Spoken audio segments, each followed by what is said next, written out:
In the 450 division, finishing in second tonight, riding for Red Bull KTM, Marvin Muscan.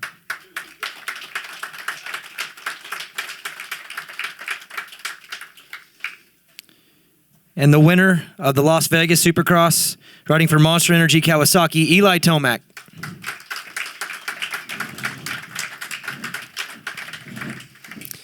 Finishing third tonight, but your 2019 Monster Energy Supercross champion, Cooper Webb.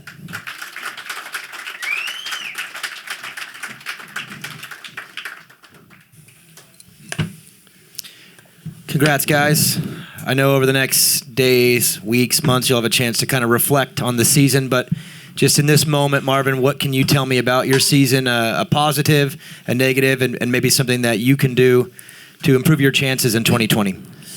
Well, finishing second the year before, I was looking for to get one more step and get a championship, but that's what we're looking for. So started off very rough, as you know, but I mean, I don't want to say that over and over, but that's the way it is. I started off with no much training all through November, December, and that's where you build up and for the season. But anyway, I just had a solid program and tried my best to be in the best position in going into the championship. And my goal was to get better and better every single weekend, which I did, and to get to 100% as soon as possible.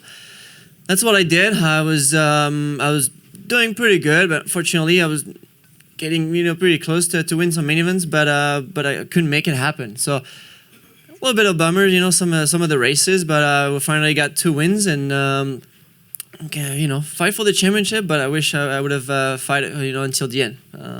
That's the way it is. I gave my best. It was a tough year again, a long season again, and but yeah, we learn every year, and already excited and looking forward to next year.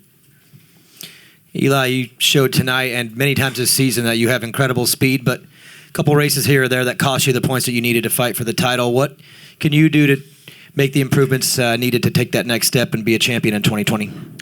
Well, it's putting the whole season together, and I've had some couple seasons, or not a couple, but I just need to fill all the gaps, and we haven't done that yet. So I felt like in the beginning we were kind of playing catch up, and then we kind of found ourselves in our stride here, these last few races. So I mean that was the positive outlook on the season, and that's about it. Just too much playing the catch up game in the middle of the season there. Cooper, you got the win at round 3, and just the kind of vibe I got, took a couple weeks for you to maybe realize what was happening. You seemed in shock a little bit for those first couple wins.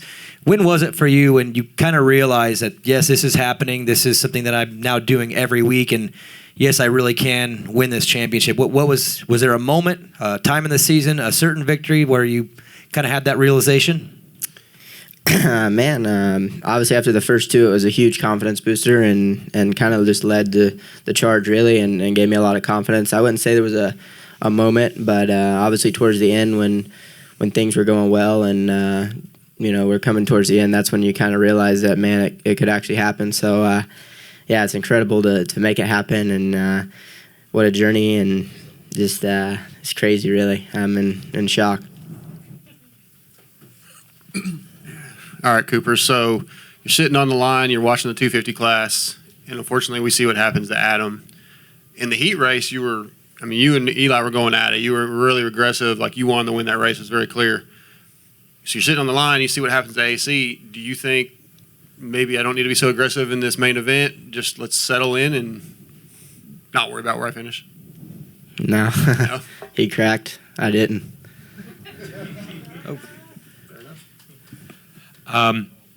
For Cooper, it was easy to play that underdog role for a while. When you got into individual races later in the season, did you ride any differently at all, or did you pretty much feel like you were able to maintain that underdog role even though eventually you were the guy with the target on your back really for most of the season? Well, like you said, it's a learning curve for me, to be in that situation I was never in. So I think consistency really helped, and obviously in the middle of the season, I was able to get some good race wins and stuff. So, I was more just kind of putting myself in a good situation every weekend. Chris Cooksey, Vital MX. So, Cooper, coming into the Supercross, we didn't really think of you as a title contender. You won the title. Have you been riding much outdoors? I know a lot of people are picking you to be the guy out there, even though Eli is a defending champion. How do you feel outdoors? I could give a shit about outdoors right now. It's all about tonight.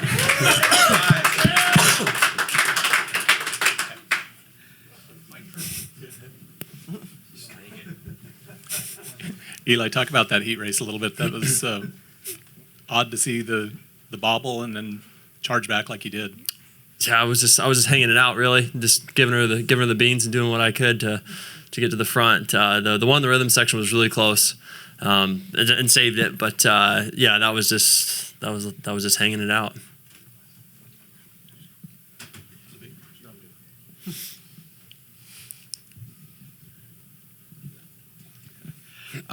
Cooper, really your strength this year, you were smart in every race situation you're in. As far as I could tell, I think you crashed in the first turn at Anaheim 1 and in the mud in San Diego, which are two crazy circumstances. I can't think of another crash you even had in a main event. So it seemed like every situation you were thrown in, you were able to handle it. And I feel like that's been an asset for your whole career.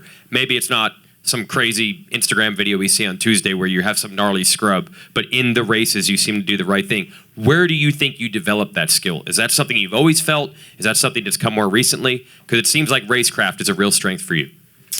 Yeah, for sure. I appreciate that. I think obviously I've been, racing that way for a little bit, but it helps having a really good program and guys to ride with. Obviously riding with Marv and Zach and Jason, I think helped me a lot, and learned a lot from those guys. And but yeah, in the 250s, obviously it was good, but you kind of have to relearn and realize how to do things in the 450 class. So yeah, it was good to maybe sharpen up some things this year and really make it happen.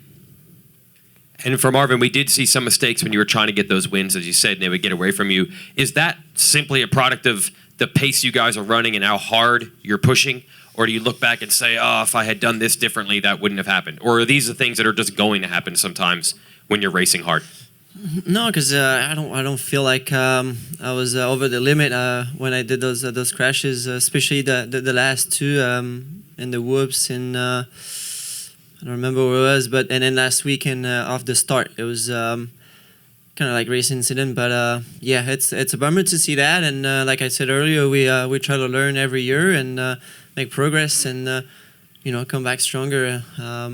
But yeah, I don't think like I said, I don't think I was pushing over the limit. It just happens. And but yeah, try to be a little bit more patient because I know I show some good speed throughout the year, good technique and stuff. So we're right there. Just got to be a little bit more towards the front every time.